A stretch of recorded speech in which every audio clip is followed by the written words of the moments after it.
Big bank அப்புறம் gravity உருவாகுது. அப்புறம் ஆட்டம்ஸ் ஒவ்வொன்றும் கிராஷ் ஆகி புரோட்டான் நியூட்ரான் உருவாகுது. அப்புறம் இது ரெண்டும் சேர்ந்து நியூக்ளியஸ் மட்டும் இருக்கிற ஹைட்ரஜன் ஹீலியம் லித்தியம் உருவாகுது. அதுக்கப்புறம் எலக்ட்ரான் என்ட்ரி. சில கோடி வருஷத்துக்கு அப்புறம் மல்டிபிள் கேலக்சிஸ், அதில் ஒன்றா நம்ம சோலார் சிஸ்டம், அதில் Mercury, Venus, Earth, Mars planets உருவாகுது. எகைன் பல 100 கோடி வருஷம் ப்ராசஸிங் எடுத்து அமீபான்னு ஒரு உயிர் கடல் உருவாகி அதுலேருந்து சேஞ்சஸ் நடந்து சில உயிர்கள் வந்து அதுக்கப்புறம் 6 கோடி வருஷம் கழிஞ்சு குரங்கு மாதிரி கேரக்டரிஸ்டிக்ஸ் நம்ம உருவாகி அதுலேருந்து நிமிர்ந்து நடக்கிற ஹோமோ எரெக்டஸ் நம்ம உருமாறி அதுலேருந்து டிஎன்ஏ இன்டர்பிரிட்டேஷன் நடந்து குரோமோசோம் சேஞ்சஸ் ஆகி 46 குரோமோசோம்ஸ் ஆகி XXXYன்னு மனுஷ பெயராக நம்ம வந்து அரைவாகிறதுக்கு 1.50 lakhs years ஆயிருக்கு.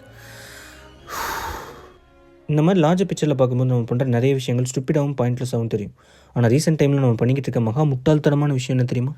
கூலி கண்டிப்பாக 1000 crores, ஜெயிலர் 2000 crores. தளபதியோட லாஸ்ட் படம் 1500 crores அடிக்கலன்னா என்னன்னு கேளு.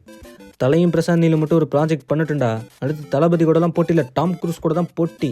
பாக்ஸ் ஆஃபீஸே நாம தான். அஜித் வாழ்க, விஜய் வாழ்க, நீங்க எப்போ வாழ போறீங்க? வேணா யூ